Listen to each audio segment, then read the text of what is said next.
This the people party. Live from the Blue Note. Live from the Blue Note. Live from the Blue Note. Live from the Blue Note. Live from the Blue Note. Come on.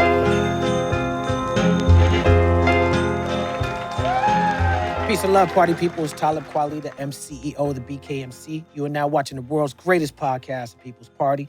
We are still in New York City, the home of hip-hop. It's the 50th anniversary of hip-hop, and we are at the legendary Blue Note Jazz Club. And shout out to everybody at the Blue Note. Shout out to all the Blue Note people who come through and see the hip-hop show here that we do. Shout out to Slick Rick. Shout out to Rakim. Shout out to DMC. Shout out to Bob James. That's what we're doing. Today's guest is one of the most important figures in hip-hop. He represents Harlem harder than maybe anybody out there.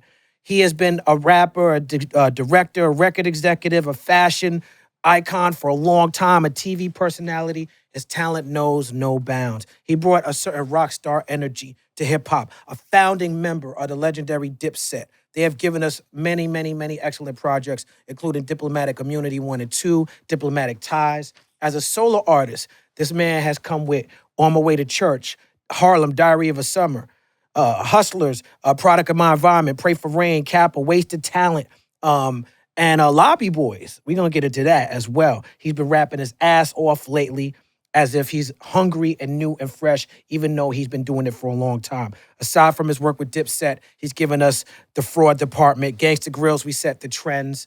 We're going to talk about all this. This man has directed videos. Like I said, he's an actor. You've seen him in The Wire, State Property 2. You've seen him on stage with hip-hop monologues. Ladies and gentlemen, give it up for El Capo himself, Jim Jones in the place to be. Yes, sir. I mean, you earned that, bro. I didn't make none of that up. Oh, yeah. I didn't make none of that up. That's definitely a fact, but thank you very much. Yes. I appreciate that. Dipset raised a generation. Yeah. You know what I'm saying? I seen you on this other podcast, I think DJ U from Chicago, and you was talking about K-Town. Yeah. And the impact that Dipset had in Chicago. But it wasn't just Chicago. It was nationwide. I respect them boys that came and did that interview. They was young and they was hungry and they really came from a different perspective of questions they asked, so that's why. Yeah, you gave them some jewels and gems as well. Yes, indeed. So your parents are Aruban and Puerto Rican. Yes. That's a very interesting New York City mix. Yes. Born in the Bronx, but you represent Harlem. I was actually born in Harlem. At a hospital called Flower Fifth Avenue. I spent my earlier years in the Bronx, and I spent my hustling years inside of Harlem. It's like how I like to say it. Okay. It was a childhood, and then my becoming of my manhood was where I started in Harlem at. Yes, indeed. I enjoyed the Webstar records. Yes. The Rooftop. Shouts to Web. Shout out to Web. We was just at a party with him last year at the Apollo Theater. It was a good time. Shout out to Ron G and Brucey B and all these Harlem legends. Those are pillars inside of Harlem. Mm-hmm. What do you think it is about Harlem that gives people this extra hustle? Oh, man. It's like in the air. It's like in the water out there. It's like there's no way to get around it. When we was coming up, our back was against the wall. We didn't have too many choices. We didn't have a lot of options. People wasn't teaching us about financial literacy. The only financial literacy we knew was to get $1. And that $1 that we knew to get was watching the hustlers get it. And work. You know what I mean? Through that, we just followed tradition, per se, inside of Harlem. But that was for all the boroughs inside the city or for any inner city community. Just that, you know, Harlem came with a little bit extra flash. It was really stunting out there. Fashion was a big thing. Like that whole stunt when it came to your hustle was a big way of life in Harlem. Starts out of desperation and hunger, and that turns into people wanting 5-course meals.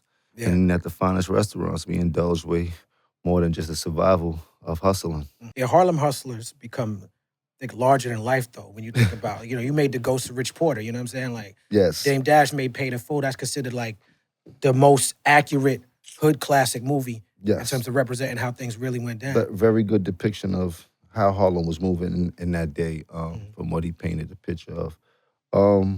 Ghost of Rich Porter, as you know, Rich Porter's name is bigger than life when it comes to hustlers inside of the hustler community, and that's around the world. Like young adults from Harlem coming up at a very early age, really making a lot of money and making a name for themselves with the way they was hustling and things like that. And then the story of betrayal and murder and everything that comes with the hustle brings that whole movie together and things like that.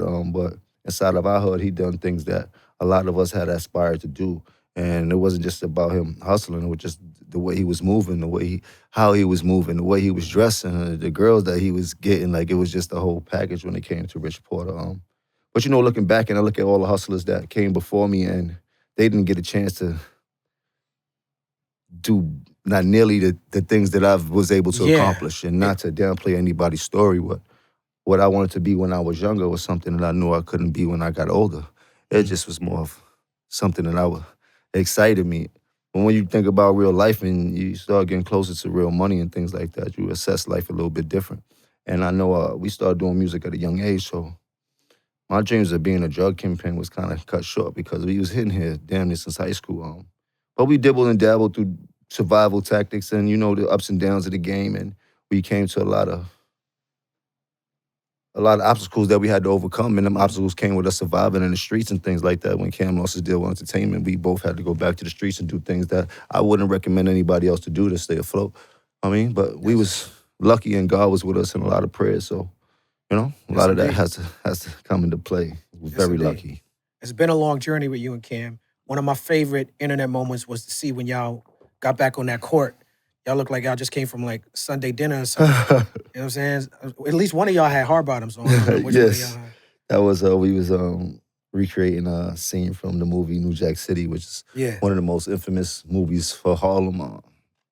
So we was recreating one of those scenes for us, a marketing tool for one of my albums that I was putting out. Okay, that was a good job. Because I didn't know that until you just said it. Yeah, when you look at it was good acting. It felt organic and authentic to me. Thank you. I was like, yo, this is how these niggas get down. Nah. But I mean, in Harlem, basketball is number one. So that's right. Now I think about kids was definitely playing basketball in their church clothes. I remember plenty of days coming out of Catholic school with my tie and my shoes on and scraping kids up on a ball court. It's just something you had to do. You know what I mean? It had to get done. I got to do it. I got to do it to you. No matter what was the circumstances, I borrowed purse of sneakers on the side. Like basketball was king in Harlem. That's one of the things where you acquire your fame in Harlem, along with hustling and things like that. If there's summertime, you can make a name for yourself as in Harlem. That name stood with you throughout the years of Harlem, and every year you went to that basketball rucker and all that. Like those names were ringing bells, just like the Hustlers was. Yeah, it's definitely like a movie. When they finally do the actual full Dipset movie, one of the ill moments is gonna be when Cam and Mace get kicked out of college, and they was in college playing basketball, right? Yeah, they both went to college for basketball, I believe. Mace went up state, one of them SUNY colleges, and Cam was at a college named Navarro, I believe, inside of Dallas, I believe it was, something like that. And then they came to live with you. Yeah, they both got kicked out of college, and they ended up living with me in my grandmother's house that she left for me when she had passed away. Cam thing was he couldn't afford to tell his grandmother that he got kicked out of college. We were still young. School was everything. We were brought up in households that really had moral value. So the niggas didn't want to get in trouble for getting kicked out of college and things like that. So he ended up moving in with me. And at that time, we were kids that was in the street like everybody else. But when him getting kicked out of college, they already had a plan. And his plan was to become rich and famous and then tell his grandmother he got kicked out of college. But he definitely became professional at something. And that was the music. And same with Mace, the same kind of story. And I watched both of them get their deals out of my grandmother's house. Sounds like that was an ill incubator. Yeah, my grandmother's house had a lot of stars that came out of it. A lot of stars. Juelz, Cam, like most of the Diplomats. Nori been in my house. Like, it's just been it's been a shrine of a lot of good energy that been in and out of that house, and a lot of hard lessons I had to learn when she did leave and things like that. And, Now, around that time, y'all started BBO. No, I had nothing to do with. Oh, you wasn't BBO. in BBO. No, I'm gonna tell you what it was. I was a part of BBO by affiliation because I knew Cam and them. But BBO was a thing that was going on with Cam and them uptown on the west side. So Cam is from the west side. I met Cam on the east side in 1199. That's where his grandmother lived at, and that's where my Aunt Viola lived at. My Aunt Viola, I moved with her when I was younger to go to elementary school, in a school right across the street from there. So I was back and forth. That's how I actually met Cam. Growing older, I ended up moving to the west side, or the border of the west side, which was Tariff Projects. And Cam was actually from the upper west side, uptown. So, Harlem is divided in 4 different sections. You got downtown niggas, you got uptown niggas, you got the west side niggas, and you got the east side niggas. You heard? So Cam was a West Side uptown nigga and things like that. So him moving down to my part of town was actually how I met him. And BBO was a thing that Cam and Mason all of them was doing from being uptown. Like, Right. They grew up a block away from Cam, but they all went to school all the way downtown by my block. But the BBO thing was up there. And then as we started navigating uptown, see, I'm a project nigga. You know, project is different from any side of Harlem. Any project nigga is just a different, like, that's a hood within a hood. Like, we got a whole different mindset, you dig? Right. So, but going uptown and dealing with Cam after we became friends, vicariously got into everything that he was into, because that's my introduction to uptown, was really being with Cam and shit like that. And then we was doing BBOs and bending bitches over. that was the name of the posse. That's what it stands for. and then Mace had these little funny dances he used to do back in the day.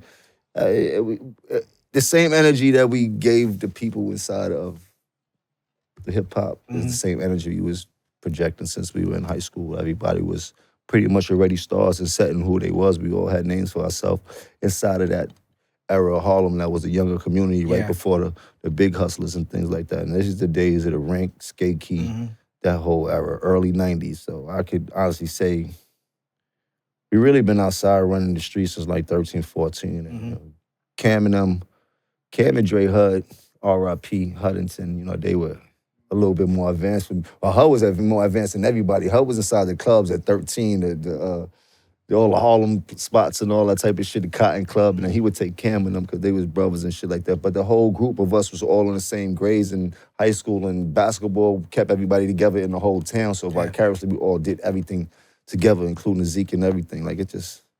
Word.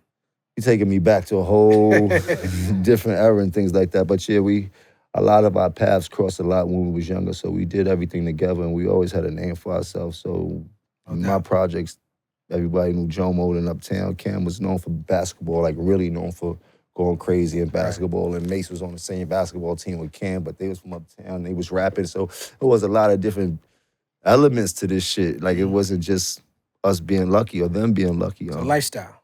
Yes. I was just fortunate enough to be along for the ride and smart enough to know where these young gentlemen were going. And I had to figure out what my position was going to be for me to be allowed on that boat that I see that was about to take off. Because at this time, I wasn't rapping. It was ill to see Mason Cam do horse and carriage at the Apollo. I didn't get to see. I didn't go. I wasn't invited. Oh, wow, okay. Well, it was ill for the internet. It was ill for us to see online. Now, you just said that you had to find your place. You, at that time, was doing whatever you had to do in order to make sure that Cam could focus on the music, right? At that time, I was... I figured I'd help him out in every way possible and things like that. And I became the closest person to him. At that time, he had a cousin, which was one of his best friends, named Bloodshed. All of us very close as best friends and things like that, but they were like two peas in a pod. And Blood had passed away, and this is all the time when everybody was living with me. Blood passed away at 18, and rest in peace. In his car and things like that. And Cam kind of spiraled for a minute. I was like his closest friend, and you know, I always say success comes with an omen, because it seems like that. And I was trying to explain that to Cam back then. Like, this is crazy. It seems like it happens to the best of the people that's about to excel the most. And he started just taking off after Bloodshed had passed away. And I felt like I had to do everything I could do to protect him and help him at the same time. And that was my place. And I felt it wholeheartedly and shit like that. Like, I felt good in what I was doing, no matter what took place at that time. You developed a lot of skills in that era, though. I developed everything. I mean, above all, I was a very smart individual besides anything. I mean, I'm a jack of all trades, meaning I'm like not a master of one, but I'm usually better than I'm the master of none, but I'm usually the better than the master of one. Of one. I like that. That's how it goes. You know about that line? I never heard that one. There's a jack of all trade. I'm the master of none, but I'm usually better than the master of one. Yeah, I like that. Yeah. But yeah. Now did you meet Juelz through Cam? Yeah, I met Juelz through Cam. One day he came like, yo, Jim, I met oh man. He was like just going crazy about this kid. And he like, nah, you gotta go see him. You gotta go see him rap. You gotta can't wait to see it. He was just reciting some of the lines he was telling them, and the excitement that Cam had when he met Juelz was very dope. And he met Juelz through another friend of ours that Cam grew up with, and I went to school with Tobe, and so it was like a lot of different weird connections with me and Cam and the people that was around us that, like, 6 degrees of separation. That, you know what I mean? I had no idea he knew Tobe like that when I was going, you know what I mean? So it was just a lot of that coming up. And yeah, that's how Juelz came into the whole situation, is through Toby One Kenobi, and he bring him to Cam, and Cam just heard him rap one time, and that was that. And Juelz was on fire when he first came out. Like, he put the whole Diplomat thing on his back. Yes. And he was like a golden child, Prince of the City type. He was. Exactly all that. And more. I think people sometimes forget about the impact that he had. Yeah, I mean, you know, he had so many things that overshadow what the work that he's put in his life, as far as his story, and people kind of associate all his demons and everything that happened outside of his successes. When Juelz was one of the most successful artists to ever grace the game of hip hop. Everything, he's a platinum artist. He didn't do nothing gold. Same as Cam. Like, it seems to our story, the work that we put in and the sales and the records that these guys have done has been overshadowed by a lot of other discrepancies that we had going on with our Diplomat name. But make no mistake, we were the few, I don't know how many people, you know, I mean, we did very good in our time. The multi-platinum artists from Harlem, they did not expect any of the things that we were going to do, but we seem to get overshadowed by all the controversy that Diplomat come with. And there was a time when Diplomat and Dipset was just blanket in the city, and you couldn't go nowhere without any borough, not just Harlem. It was taken everywhere, from the mix. It came from the mixtapes to the radio, and then you have a long-standing relationship with Dame Dash. Yeah. So he brings you out of Roc-A-Fella, Roc-A-Fella was dominating the scene at this time. Right? And so there was, from a fan perspective, that seemed like it might be friction when y'all first came in. No.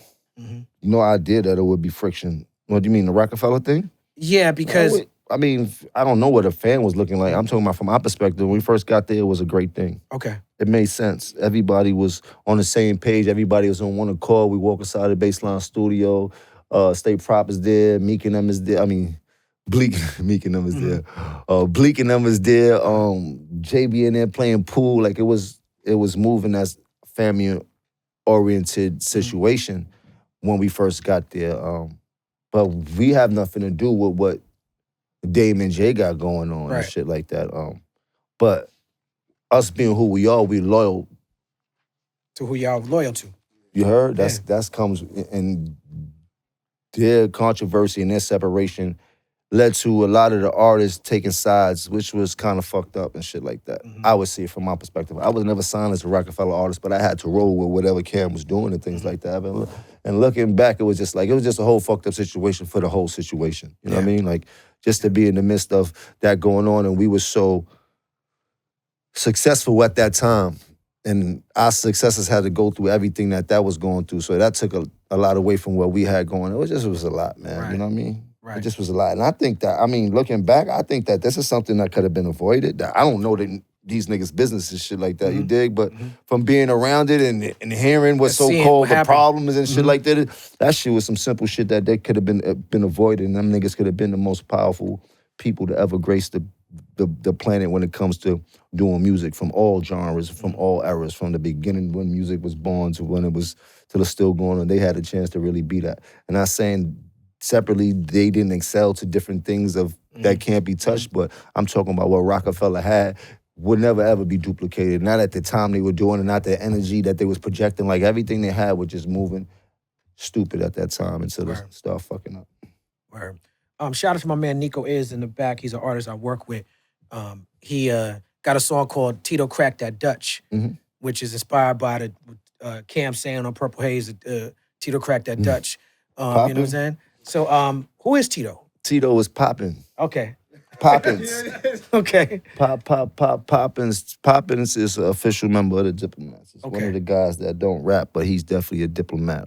He cracks ain't the no Dutch. way, you know what I mean? But he very instrumental when it comes to our smoke habits and things like that. My Jamaican brother Tito, good brother, very I mean, Nico did a Spanglish album recently. dope. What's up with your Spanglish album? It's in the works. I got like retarded records with a bunch of Spanish albums, pretty dope. But so much going on at the end of the year, I kind of had stopped. So I'm about to get ready to start going to the studio once a week again. Then I'm supposed to take a trip to Puerto Rico, go chill with Archangel and get some records done. That's your peoples, right? Archangel. You fuck with Arch? Yeah. Yeah, that's my guy. Yeah. So I'm in the process of finishing up. I want to put it out for the end of spring, Yeah, you right put out before a the lot of music. summertime. Yeah, I got a lot of music. Music pushed me in so many different ways, and you know, I'm blessed to still be able to do it at this capacity. Yes, I like what you had to say. I don't remember where I heard you say it, but you talked about how you've been learning that everything, all the business ventures, all the different things align and do better when the music is touching the people. Yes, the music is your number one ace in the hole if you're an artist to get all your ancillary businesses going and every other dollar you want to make. And I'm telling you that because some of the biggest people told me that and through my journey and things like that, from the Diddy's to the J's and everything. A lot of people know how smart I am and things like that. But in order to use your smarts and all of that shit in this business, you gotta have some real music. That's why they like 90% business, 10% music. But if you ain't got that 10% music, you're not getting that 90% business. So you could equate that like that. Word up. Shout out to Charlemagne. He worked on some of that early Dipset stuff. You and I had the same song at the same time, Around My Way. And I like both versions. Wow. I remember that's one of the first times we ever spoke because we rhymed on that same beat. And he did a beautiful noise. That's my man. A long time ago. Yeah, that's a minute ago. That's I've been running into you in different spots and different places all through the years. That Dipset, that initial music from I Really Mean It. I DJ now, so it's like, Dipset anthem, I Really Mean It.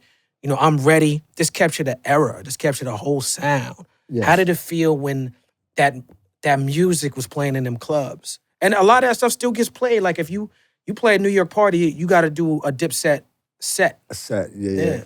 I mean, it feels great, man. You grew up in hip hop and you aspire to be a rapper. You're able to get in this music game and become a rapper and not just a mediocre one, a big one. And now when you're moving around and hear your music, you feel like the man. It's like you feel like Superman listening to his theme music. There's no greater feeling than putting in some hard work and seeing this shit become successful. You planting some seeds and then watching your fruits harvest and things like that. Like that's how it feels and shit like that. I can't explain it.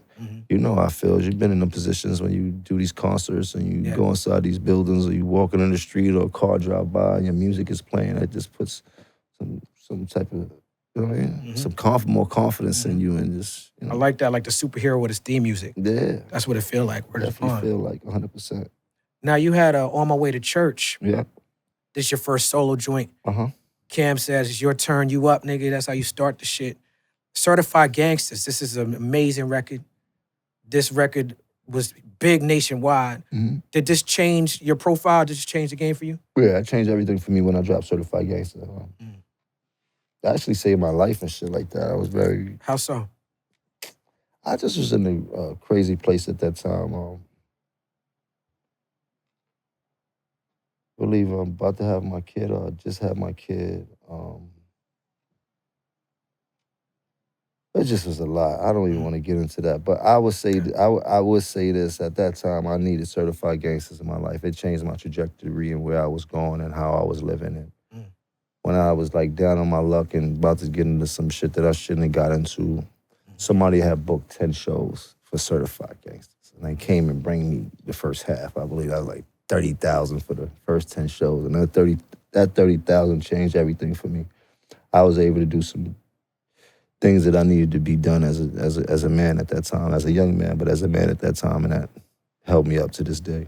That's dope. You understood, I think, in different ways than other people from New York, how to move in different regions. And, you were inspired by the Cash Moneys and the Master P's. You did Batter over the Great Effect. So at one point, you became the most sought out New York City rapper for features. When it came to like features, you had that different regions and everything. Like you was on everything, like Busta Rhymes level type of features. Yes. How did that happen for you? Hard work, through rapping, trying to be in the right places at the right time, through my connections, through my networking, through the people I knew, and just climbing in the game at the same time. But Juelz and Weezy at that time was just going so crazy, like a little bit before me, and just following in their footsteps and things like that. Cam was a little bit different. He picked and chose the features that he wanted to. He was way bigger than us at the time and shit like that. But I just was following footsteps and what they was doing. Remember, I just pretty much started at it. I was learning my way around when it came to actually doing music. So I took bits and pieces from everybody and created my own craft. We watched you learn. I know the talk was like, wow, Jimmy really rhyming at this time. You know what I'm saying? We watched you learn on the job. Yeah, I definitely learned by experience. It wasn't no schooling. I'm grateful for the lessons I learned. Like I tell everybody, Mace was the one to sit me down and actually show me how to put a rhyme together, which I'm grateful for this day.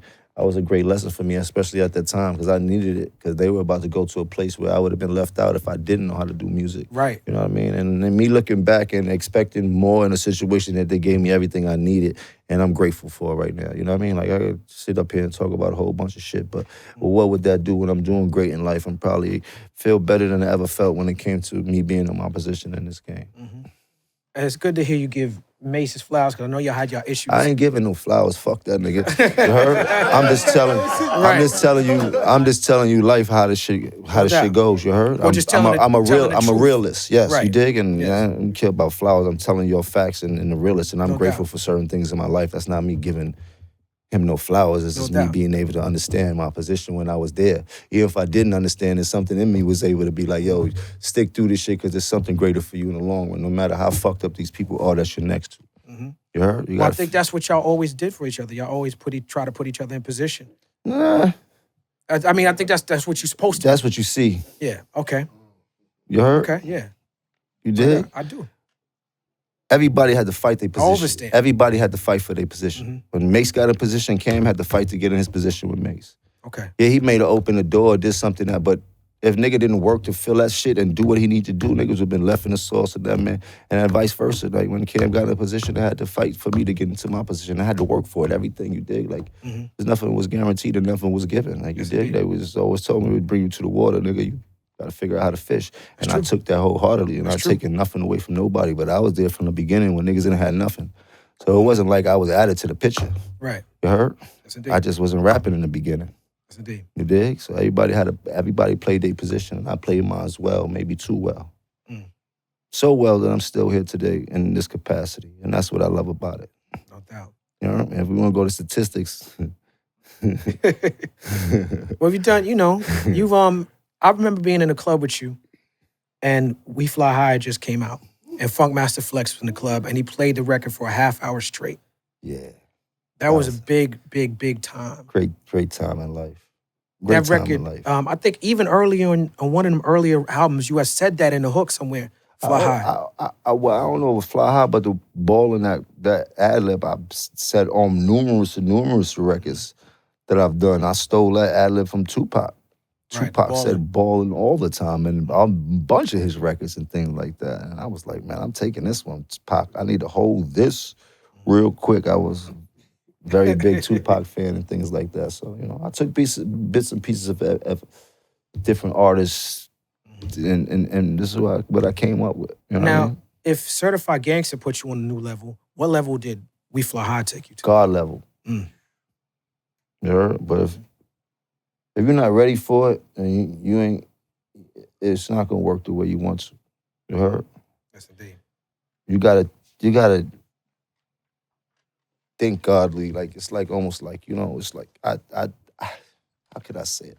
I'm grateful for everything that Ballin gave me and all the success it gave me. But that level of success and the way my mind was working and how I was running through the game and running through the street was crazy for me. It added on to everything that I was already doing. It gave me too much power, per se, that it was so much power that people started chopping me down. Wow. You know what I mean? And I know why. And it was because of my mindset. The power I was given, I ain't even gonna get into it. But well, God does everything. Great power, yes, right? God does everything for a reason. You heard? With great power comes great responsibility. You heard? Yes, indeed. And to be responsible is a very big thing. Every man should be responsible. That's the realest thing you could do. Absolutely. Those are the realest niggas, the responsible ones. I mean, and I wasn't that much responsible back then. I was having fun and having a ball and things like that. Right. A lot Ballin'. of semantics. But Ballin' was definitely one of the biggest. It's still one of the biggest records that get played in the club today. It is. It ain't It's going like my nowhere. Michael Jackson hit. That record ran for 2 years, 2 whole years straight, literally. Like radio stations, summer jams, everything. Like it was a very, it's a blessing and a curse, but it's more of a blessing than anything. I'm grateful for it. No doubt. We are too. I'm glad you made that record. Product of My Environment drops. Recipe Stack Bundle. Yes. This song Weatherman that you got with him and Wayne, it's just super dope. You really into this weather thing. Yeah, Weatherman from back in the day. Shouts to Stacks, Peter Stacks. That was a record he had. He like, yo, geez, I got this record. I need you to get Wayne on. You need to keep it for your album. I'm telling you, this shit gonna go. And he did the hook, did his verse and things like that. And he was like, yo, let's get this shit to Wayne. And I told him, I hit Wayne. Wayne said he gonna do it. That nigga was so fucking hype. He was so fucking hype. You sound good on that record. Yeah, man. Stacks was way advanced. He's another person that got cheated out a chance of success, a big chance of success. Rest in peace. He was ahead of his time before everybody. Like he had a chance to, who knows what he could have been. You know what I mean? Like he was really ahead of his time. Yeah. Now during the pandemic, you kept us entertained by actually doing the weather, and then I seen you on Fox News doing the weather. Yes. That was real. That's a real thing, yeah. Yes. The weather. I forgot what hurricane it was in Miami. One of the people that worked with me was like, "Yo, you in Miami, you might as well do the weather while you stuck out there in a hurricane." And me and Chrissy ended up doing a little weather illustration. That shit ended up going viral. And everybody hit me like, "This is ingenious. You need to keep doing it." And I started spooking a little bit here and there. And then got a chance to go speak to DeTavio. He was at another situation before Revolt. And he fell in love with the premise of the show. He like, listen, let's do this. And he was leaving. He's like, yo, I'm about to leave and go to Revolt. But when I go to Revolt, I need to pull this up. The first thing we do, like for real. And he kept his word. And now the show's been running on Revolt for 6 seasons. We're about to go on the 7th season. I'm in the midst of a renegotiation. So, how you doing, Revolt? Let me get a little bit. Shouts to Diddy. Shouts to Revolt. No doubt. Great place. Another song you got I like from this era is Don't Push Me Away. I think that side of your catalog where you rap it about your family life and Chrissy, like I think it's underrated. Yeah, I mean every album that I ever made and every piece of work that I ever made is always a record on it that I dedicate to Chrissy. Mm-hmm. If people know it or they don't know, if they really fans of mine, then they would know that. So yeah, you know, she's a part of my life and my music is a part of my life. I mean, when people hear me do music and when I start rapping, it's because I just was living. And you know, like right now, I had took a hiatus. It's not a hiatus, but kind of break this, living a little, bouncing back and forth, learning new shit, live a little bit, then I get back into it and tell you my side of the story from... More living to do. Yes. Now, one of my favorite projects that you got is the El Capo project. Mm-hmm. Shout out to Heatmakers. Shout out to Heatmakers. SAS, Drama. I find the album to be really special. They're grown-up themes of Father Forgive Us. And, you know, you start doing music with Mano at this point. Grown man bars young niggas can relate to and to try again. Yes. I feel like this is the whole theme of this point in your career. Is that accurate? 100%. Okay, word up. Word up. And Salute is my shit, too. That record ain't going nowhere either. Nah, Salute is a strong record. It's one of my favorite records to perform. It's a great record. I'm a DJ and I play that record a lot. You say on Been Like That, you know you getting nice when they ask, did you write that? Did you make a commitment to trying to feel like, okay, I got to get better, or is this something that came natural? It came through hard work. And shouts to Fred the Godson, RP Fred the Godson. Man, that was my next question. Talk about Fred the Godson. He was very instrumental in my resurgence to the rap game. As far as where I was at, my mental state. I was pretty much over it, just trying to figure out how I could get some money out of it. I remember going to the studio, Heatmaker Studio was 2 sides that Heatmakers had owned, and I would go on the other side, and I would see Fred every day. I would come in on Vamp Hours, and he would leave when Vamp Hours started. And he would just be very inspirational whenever I got in there. Like, yo, Jones, you know you got it. You know, niggas fuck with you. Like, yo, he just kept installing so much good shit, and I would just start doing music, and he'd be coming in like, nah, you got it. You going crazy. Nah, and this... He just was like, I was coming to the gym every day, and he kept encouraging me to come to the gym. And remember one day we started recording on the other side with Arsonist, and I never left that side. And me and Fred started doing music every day on that side. And he was just very helpful in me coming back and help building my confidence in the booth. You know what I mean? And that confidence led me in a whole different zone. And the hunger that I had and the point that I wanted to prove is a combination of things that I was like, I'm just go for it. And then it started happening. Yeah. You know what I mean? Like, I couldn't tell you what happened. You know what I mean? I could tell you I'm just pouring my all into it. You know what I mean? Yeah, man. Rest in peace, Fred the Godson. I took him on his first tour. Him and his crew. That was a beautiful time. Yeah, he got cheated. Another person that got cheated. Well, Yeah. You know, God don't make mistakes, so I don't think he got cheated out of life. We got cheated out to see him do more in life. You know what I mean? But I think he's doing way better where he at right now. But very one of the dopest MCs that we ever seen in the city of New York. He definitely didn't get the flowers and the recognition that he deserved for the skill set of rapping that he's been putting out for so many years. And I've known Fred since he's been a teenager coming to 145th Street to battle Uncasa on Broadway. You know what I mean? Yeah, gorgeous bond. Now, one thing I noticed about you is that you try to move, well, you don't try, you actually do move in a certain way where you respect certain codes. I've seen you do interviews, people ask you about things. And if you don't feel like talking about it, you're not going to talk about it.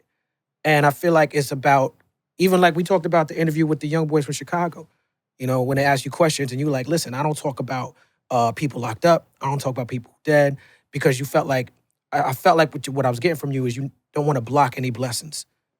I mean, that's a great way to put it, but everybody must have integrity. Even the journalists must have integrity. It's all about that, man. You know, I mean, me talking about dead people, a person locked up, don't hold me no merit. I was never brought up that way. If I'm gonna talk about somebody, I want the opportunity to talk about them in their face. You know what I mean? And when you're talking about a dead person, he's already defeated. So what good does it hold you to talk about that person that's dead? You know what I mean? Especially the way they're talking about it right now. Like everything is op talk, smoking man like grabber. They doing illustrious marketing schemes about people that they killed and shit like that. I found it to be very distasteful and shit like that. I've too have had enemies coming up, and these were things that we didn't want to discuss, nor we want anybody to hear us discussing or talking about it. These were things we were trying to stay far away from if we were into that type of life of crime and committed those type of things. It was nothing that we was not trying to glamorize. This was nothing that need to be talked about. These were things that we were trying to get away with. Right.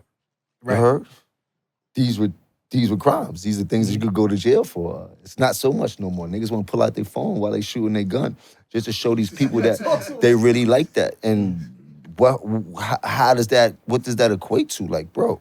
I mean, there's no way around, no, let's get it straight. Like, crime is crime. It's a bad thing. If you're doing crime, you're already on the wrong side of the law. But the object of crime was to get away with it. You heard? Right. But now you got the DA in Atlanta who making public statements saying I'm using rap lyrics in these investigations, in these situations. I mean, that's a whole different story when you talk about the freedom of speech and what they're trying to do and what I mean, that's just a whole nasty play on music. I mean, because none of that happens inside of movies, and it's the same artistic value when it comes to making movies and come to making music. And once again, though, I mean, we got to be responsible in what we're doing here. I mean, we come from a place where we were trying to get away from certain things, so certainly certain things I'm not going to talk about in my rap song. You heard? Yeah. What is that going to get me? Like, you dig? Like, I just don't understand the way that the youngsters are assessing their moves right now, and that goes from them not having too much guidance. You know what I mean? That goes from not having the proper OGs or the proper older niggas around them to school them to certain things and shit like that. Like, you know what I mean? Like, when we were coming up, the number one thing we were worried about was making some money. And it seems that these kids are not worried about making money first. You heard? And then that's a big disconnect. Yeah. That's all we was worried about, was the money. Right. One of the greatest moments of coming together in hip-hop is seeing the Verzuz with Dipset versus the LOX. Shout out to the LOX. Yeah, this was a huge moment, and it ended up in a tour, right? Didn't y'all do a tour after that? No, it was supposed to be a tour. I don't know how it didn't go right, and then I guess they got him, Cam Mason, Jada Kiss, they got a tour going on. Okay, that's what that is. Like okay, that. Yeah, that's what they got. I know people. I wanted to see y'all performed Bird Game Money. I would have liked to see that. Bird Game Money is a dope record. That's a One of my crazy great record. records, but it was a Diplomat thing. I didn't. I That's wasn't, true. That's true. That's true. That wasn't my show to run. That's true. These are questions y'all have to ask Cam and things like that. I mean, we all agreed on a list of things, but ultimately it was a Diplomat show, and it went the way it went. They say, what is it? Preparation prevents poor performance, and we wasn't prepared the way we should have been. We was being too cool. We was being too Harlem. Well, I think, you know... Can't blame one man, but I can tell you this, that the Locks came prepared, and they got what you get when you come prepared, you know what I mean? And you could see that through their brotherhood and shit like that, you dig? So yeah, you know, I did an album with Styles, and then I toured with Styles, and I toured with Styles, a technician, and I did some things with this. So I seen things they were doing that I remember from the road. But I think also with Verzuz, it was still being defined in the space, because if you remember, it started with just play your hits, play your catalog. yeah, it was a lot. It was a lot to it. But listen, man, it was overall the night was one of the greatest nights in hip hop history. Absolutely. That was I Absolutely. consider that to be the hip hop championship, and I don't know if there's going to be any more championships that going to recreate that moment like we did. Like that was a great space for New York City. New York Like, City, yeah. If you from New York and you've been here for a while and you understand what it represents, then that was the end all be all of a hip hop concert. Like that was. That was it. You know what I mean? No doubt. Tip my hat to the Locks, but just the energy that everybody bring leading up to the show, the marketing, the strategies, like everything was just a great opportunity. So, you know. No doubt. Now, Brooklyn and Harlem got different styles, different outlooks. Yeah, Harlem, we flyer. See that? There he go. There he go. Wait a minute, hold on. You defend us. See, now I need to get Mano You know they here. say Bed-Stuy is the Harlem of Brooklyn, right? So what's Shout the, out to Mano. So what's the Brooklyn or Harlem? What's the Brooklyn or Harlem? There ain't no Brooklyn or Harlem. It's just Harlem. This guy. You just did all night. Even like, you know what they say. No, but I could understand where everybody comes from, but we all realize that Harlem is the end all be all when it comes to doing that shit like that. I mean, it's like it's the flyest place in the world. It is. It's Harlem is pretty the Harlem, fly. So from the Harlem Renaissance down. as you see, this is a very statistically we are the flyest place. As you see, this is a in the very world. Brooklyn-centric crowd. We used to go to Harlem. We used to go to Harlem Week and Grant's Tomb and all that because it was fly. You know what I'm saying? We wanted to go holler at the girls y'all had in Harlem. You know what I'm saying? But But y'all Brooklyn, ain't have Brooklyn no Harlem keep on taking Week. it though. Y'all ain't have no Grand Soon. Y'all didn't see Harlem is No, we got the West Indian People Day forget Parade. that Harlem is a small neighborhood. You heard?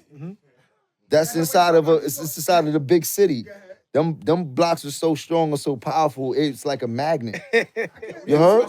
Harlem. No, you don't Harlem get to speak niggas because never you live in left Harlem now. Remember that. You live in Harlem Let's now. be for real. Harlem niggas never left Harlem, but everybody came to Harlem.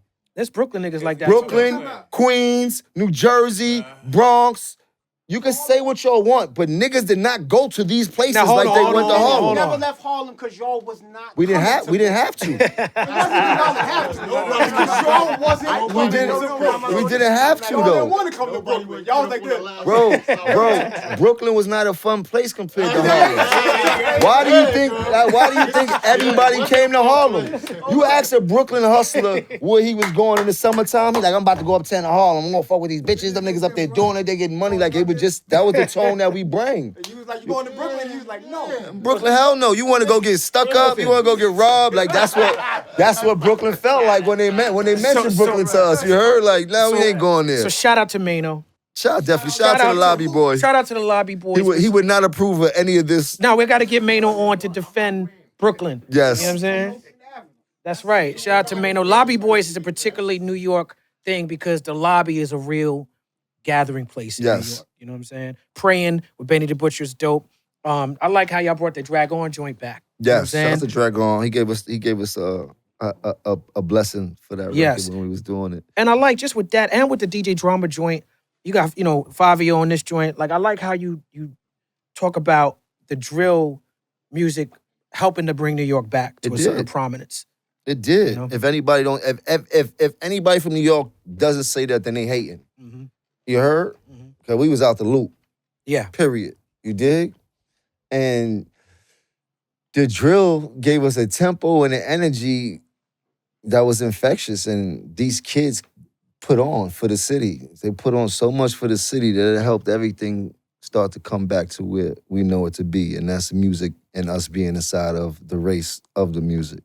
And R.I.P. to Pop Smoke, uh, the young fella T-Dot that did all the dances that got all these kids going crazy. Shout out to Fabio, and shout out to every one of these young drill rappers that I've come across, even my own artists, Ditta and Yellow and Jew. Shouts to OP. Shouts to Connie. I've come across so many of these young artists that are so dope when it comes doing music, and they very into that craft. Like, it's drill is his own music, but these kids are very talented in so many other ways when it comes to doing music. They rap just as well as we rap and things like that. It's just, this is what they pushing, and what they push has helped us tremendously. Helped me tremendously. I don't know what to say about them other dudes, but then again, we don't see niggas from my era like that that's still popping. So maybe they, maybe they better get sturdy. Well, I want to thank you for coming on the show. It's been my honor and my privilege to have you here. You're doing big things out here. You're meeting with the mayor. Yeah, shouts to the mayor. I got a chance to meet him in Apollo, and I chose to put my best foot forward. Trying to figure out what our common ground is before I even talk to them. And like most of these people use those opportunities a little groupie-ish as picture-taking opportunities, but you're dealing with the president of New York City, and us coming from the neighborhoods that we come from. I'm figuring if I put that out there first, that's more ground that we could walk on than us just taking a picture and trading whatever stories and things like that. And he pulled up on you the next day, right? And he pulled up on me, gave me a date, pulled up on me before the date, kept his word, the things that we were talking about. Actually got a dope initiative about to happen. We are doing a big dance tournament for the city. This was something that I was doing already with the kids from us having a dance studio. Now he's turning into the Mayor's Cup. The marketing is about to be out of the world for this. I want every kid that inspired to be a dancer or is dope at dancing to come on down and try to get a piece of this dance tournament, because it's for the kids of the city, and there's going to be different places for y'all to all come and be a part of it and to see if that you can make it and shit like that. So, we try to hold everybody accountable and things like that. And for me, it's all about people keeping their word. And when the people keep their word with me, it's not too much that I can say about them, but everybody handles everybody different, you know what I mean? So, but as long as you keep your word with me, then I got something good to talk about you.